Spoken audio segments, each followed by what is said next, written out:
This video is brought to you by 86. Pick up video game apparel from Skullgirls and Monster Hunter World. 86.com slash question mark AFF equals 4 and let them know that we sent you.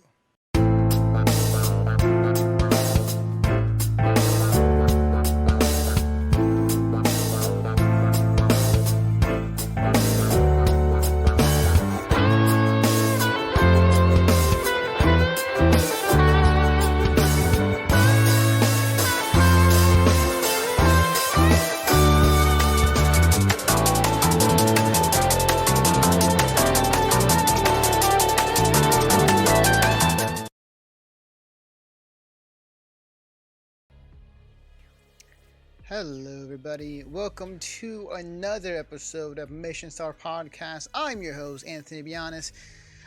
So by the time you're listening and watching this video, the other two podcasts that were not up on our website and podcast feeds will be up. So you got something to listen to for the next week or two. With that being said, because this week is Thanksgiving week, you're going to see the three videos that will be happening this week. I promise. And then next week is going to be, obviously, a lot of us going to be out of town or having, recovered from Thanksgiving. So you'll see more or less a backlog or kind of funny moments or things I can find for the next week for you guys to check out on this YouTube channel. So, with that being said, I had to, this first thing first, I had to talk about this. And specifically what I'm talking about is Half-Life Alyx. Now, I did talk about it prior, and the fact that if this was a real thing or not, and how excited I was for it, and just what it could possibly be. And I'm happy to say, after this past week, it's a real thing. Half-Life Alyx is a real thing, and it is awesome. Let me start with the article. This is off of Kotaku.com, written by Nathan Grayson. Half-Life Alyx takes place between Half-Life 1 and Half-Life 2. Half-Life Alyx, you might be dismayed to learn, is definitely not Half-Life 3, but it is a new full-length Half-Life game, Valve said today. It will be out on March. In a press release, Valve said the game, first announced earlier this week, to surprise confusion and memes from fans, has been designed from the ground up for VR. But is still very much Half-Life game in that it features world exploration, puzzle solving, visceral combat, and interactivity, woven story that connects it all with the characters iconic to the Half-Life universe. It is set between events Half-Life 1 and 2, stars Alyx, as the title suggests. Alyx Vance and her father Eli secretly mount the resistance of the brutal occupation of Earth by a mysterious alien race known as the Combine. Reads the game description. As Alyx players take to the fight to the Combine to save the future of humanity. Despite abstaining being an official app for Valve's own VR headset, the Valve Index Half-Life Alyx will be compatible with all PC-based VR headsets when it released in March 2020. Screenshots thus far depict this Alyx having a hand, which is something that was technically already canon. What? Wait. Okay, I guess. All right. Yes, she has hands. But now her hands are your gloves, your hands. But now her hands are your hands, and you get to use items like the enticingly named gravity gloves if they are not somehow involved in a game fetch with dog. I'll eat a trigger. Boragon? I don't know. Words are hard sometimes, guys. Words are hard. And then to follow up, there's more details regarding the game and development. So the game is being developed not only by some of the old vets of Valve, but they also brought the people from Campo Santo in to work on the game, which they, I guess, ceased development at the moment for Valley of the Gods to work on this game. And as far as that game goes, we don't know when exactly they'll go back to it or, make the next one. So we have to wait and see. But their hands are occupied with this game, and they have been for the past several years, I guess. So Jeff Keighley did an interview right afterwards when the trailer dropped, just kind of ask them questions like, why now, why the VR aspect, why Half-Life 3. And one of the things that kind of stood out to me when I was watching that video was one of the theories that have been thrown out there for a long time, as far as like they wanted to make a Half-Life 3, but they were just too afraid. Like they were really just like do not want to tackle it. Like they said like they were like afraid to tackle the whole project. So that was one of the things that stood out to me. Is like they want to do it, but they don't know how to, and they're afraid to take on that ambition. It will never live up to anybody's expectations because it's so high. So VR Half-Life for them is basically just an attempt, and just basically a way for them to say, hey, maybe we can do something in this universe, and maybe this is a leeway to Half-Life 3, which kind of Jeff Keighley was kind of poking him, and it's like, hey man, make Half-Life 3, please. And even Gabe Newell kind of went out there and said like, he's excited that we're making Half-Life games again, which, I mean, to be fair, not to be that guy, but come on, Gabe, seriously. We've been wanting a Half-Life game for 10 plus years. Yeah, yes, we love Half-Life. We want to see games for it. A lot of people are excited about this. That's why there's a lot of people except for half of Alex, even though it's a VR game. And I'll read a little bit of quote from here actually. So this is a quote here from the actual interview. Quote, back in 2016 when we started this, Half-Life was just terrifying. So Half-Life 3 was a terrifying, daunting perspective, said Walker. And I think to some extent VR was a way we could fool ourselves into believing we had a way to do this. The way the gravity gun helped us in Half-Life 2, it became a temple you could wrap so much around. So VR became this thing we could wrap around, whereas Half-Life 3, it's like tomorrow you work on Half-Life 3, then it's okay. Then it's like, oh god. So yeah, Suspicious was right, and I don't blame him. Like if you were trying to give an attack of like make the most like monumental, earth-shattering game next, then yeah, holy shit, like you're gonna be really scared to what worked in Half-Life 2 can work in Half-Life 3. Like what exactly can it do to really know that? And if it's not anything above amazing, then they're gonna look at it as a disappointment. So I get that. I really do. And then also during the interview, Valve also confirmed that Valve veterans like Portal 2 writers Eric Wolpaw and Jay Pinkerton, who departed Valve back in 2017, have been working on Half-Life Alyx as well. Quote, it was really easy to recruit for this project, surprisingly enough, said Valve level designer Daryl Cassell with a chuckle. Which, hey, it's, I'm not surprised. Hey, if you get Mark Laidlaw and you get other people that want to make a Half-Life game, they'd be more than willing. My interpretation, more than willing to do it. So my full thoughts on this. First of all, when I first saw the trailer, I was super excited. Like I honestly, as a Half-Life fan, as a Valve fan, like anything Half-Life related, like I'm okay with. I would just be chomping at the bit. And when this comes out next year, I gotta find somebody to get a VR headset somehow. I might get the Oculus Go because that's like $200, and then I just need the cord to make it survive, and I can use that to play Half-Life games. So yeah, like I'm really excited for this, and yeah, I really am. So, am I mad there's a VR game and not just a straight up shooter? Yeah, honestly, yes. I would have loved it if it was a traditional first person shooter like the previous Half-Life games, but it wasn't. And obviously there was talk and there was speculation regarding this, and regarding to, hey, the last time Half-Life came about, they really innovated the physics scene. Like when they introduced the physics engine into Half-Life 2, every other game copied it or wanted to use the same tech. And I believe that Valve was thinking, how can we approach this, whatever Half-Life game it is, and maybe innovate in the same way. And VR was the logical next step, not only financially for their product and to purpose uh, this game to sell VR headset. But like as you saw, it wasn't just for their VR headset. This is for all VR headsets. So they're definitely trying to innovate the VR marketplace. And as we talked about on the show, like VR is very much a thing in the gaming industry. Sony has a great success when it comes to PSVR. Resident Evil 7 was a prime example of that. People were playing that game with VR for most of the time. It wasn't perfect. Obviously, some people had to take it off because of the motion sickness or anything else wise.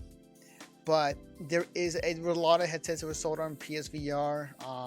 I don't have the numbers when it comes to the other VR headsets in the market, but there is a market for it. That's why you still see PSVR, or just why you see VR games still being made. Not as many as before, but it's still being made, and it's still something that people do want. It's not as big and as huge as consoles per se or PC gaming, but it is a market. Now, would this game push VR headset to the next level to mainstream? Maybe. And I always say that maybe because obviously one of the things we talked about on this podcast is that the fact that these VR headsets are so expensive to not only to buy and to wear, but to then on top of that you have a very good PC to run it as well. Not to mention if you were trying to stream it at the same time. So it's the barrier to entry is just a price point. And I get it. VR is very expensive. It's expensive all hell, and trying to make this as a marketplace thing, like a mainstream thing, is very hard. The closest we have right now is PSVR and the Oculus Go. And right now, at that price range, $200. I think the PSVR is like $300. I want to say, like it's at a decent price. And I think that people would be more inclined to get it if it was cheaper, if it was more mainstream and on the go. So as far as tech-wise, tech is getting better with VR. One of the things that I think I talked about in this podcast was now with the Oculus Go, they are now doing hand tracking, so that you can actually track. There's a camera on top, and it actually tracks your hand movement rather than having physical things like you have every other VR headset have now. And that's really cool. Like, to me, like, that is awesome. That is the next step. We're getting closer and closer to that ideal virtual reality of what, it's mainstream, it's easy to pick up and go, and you don't have to have much with it.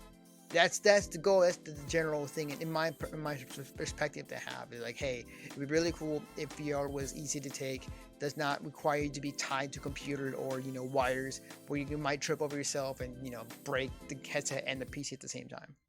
So it's something that it is definitely still have a lot of work to go to. But when it comes to Half-Life Alyx, when it comes to pushing that narrative or the innovation, I'm really excited to see what they do. Graphically, it looks great. Like, it looks fantastic. It doesn't look like one of the other VR games where it's just kind of like, hey, generic game, graphics are not that great. Unless it's an experience, then it's not really worth picking up. This is a full-fledged game. This is a full-fledged $60 campaign of Half-Life Alyx, of Alex Vance fighting the Combine for the first time, and prior to the events of Half-Life 2. So, and they kind of alluded to in the interview, in that Jeff Keighley interview, saying like, hey, if this sells well, then we'll probably make another Half-Life game. If this doesn't sell well and this does not do well, this probably be the last time you see a Half-Life game or Half-Life anything. So I have faith that it's going to be good, just from the trailer, just from the looks of it. Like, it looks like it's going to be a good game. It looks like it's been in the right hands. They got the right people working on it.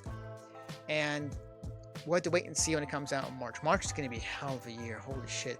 As I said before, 2020 is going to be a hell of a year. Half-Life is going to be in the mix of all of those March games. I'm going to look at it right now. March 2020 games releases.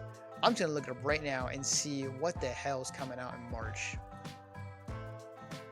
Let's see.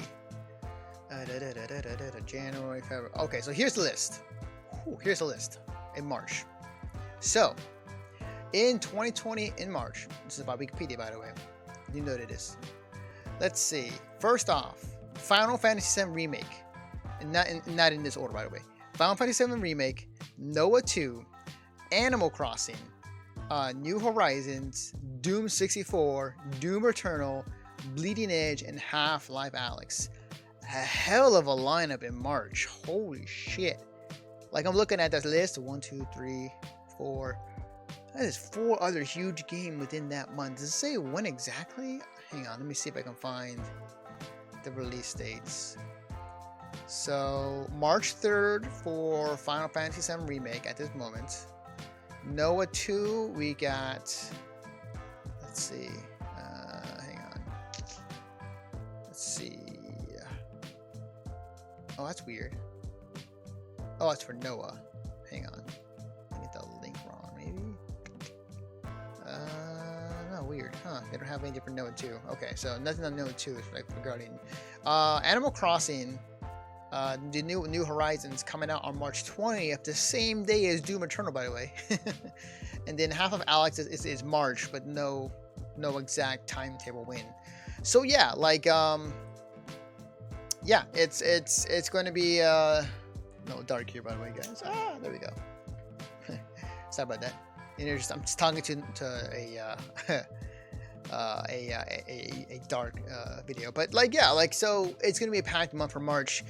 It's gonna be kind of hard for Half-Life Alyx to kind of make its foothold in March with all those other games in there. But this is Half-Life. This is Valve. Like people are gonna be clamoring for this. I think if anything, oh wait, these right here. Okay. Final Fantasy VII Remake is March 3rd. Noah 2 is March 13th. Doom and Animal Crossing is March 20th. Okay, so you got, I would say, you got like one or like the second week of no, I would say that the third week of March or the last week of March seems to be the opening that you can have for Half-Life Alyx to kind of own. But I'll say this, like I think that regardless of where Half-Life Alyx will land, I think that it will still do pretty well. And I think that if anything, the other companies are like going to be obviously focused on their own thing, but as afraid as shit because of Half-Life now being back in the scene and being sold on that month with those other games. It's kind of like with GTA. Like obviously game companies have their schedules and have their way in terms of like, hey, we don't care what anybody else does on their games. We're focused on our own game. When we put out our game, we'll be out and release and we'll be happy. At the same time, they're like, I don't want to be a game company that would release a game, say like when Red Dead Redemption 2 came out, or when GTA came out, or any other big huge game, because then they'll look at that and it's like, well, our sales are not going to do well because this other huge game is going to be happening on the same day or in the same time era. So, yeah. And I'm just speaking out of my ass on that one. I could be completely wrong, and I could be the fact that, you know, PR people are going to say like, oh, that's not the case. Like, you know, hey, game companies can release their games whenever, we support them. At the same time, it's like you guys are here to make money. Whatever advantage you can get to make money, you know, they're gonna go and do so. So, if it means that Noah 2 or no, like say like Half-Life Alyx comes out on the week of Bleeding Edge. Bleeding Edge is going to probably think that the companies look at that. It's like, man, I hope we do well, but man, this huge other game people are going to go buy. It's going to really might hurt us. So, yeah, we'll see. But regardless, I'm happy. I'm excited. I am going to get a VR headset or find some way to play it, or maybe go to a friend's place and play VR specifically for this game. I cannot wait to see more information. There's going to be more information at the Game Awards, which I will have my full predictions of like who's going to win in each category. I would say either this week or next week. I'm pretty sure at the very least the day before it happens. So yeah, that's my thoughts on everything regarding Half-Life Alyx. And again, thank you guys for watching. Again, we'll have content for this week, but next week we'll have content kind of in pre-game show edits I put up next week.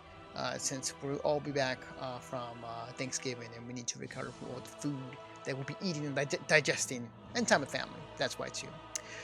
So that being said, thank you for watching. See you guys next time.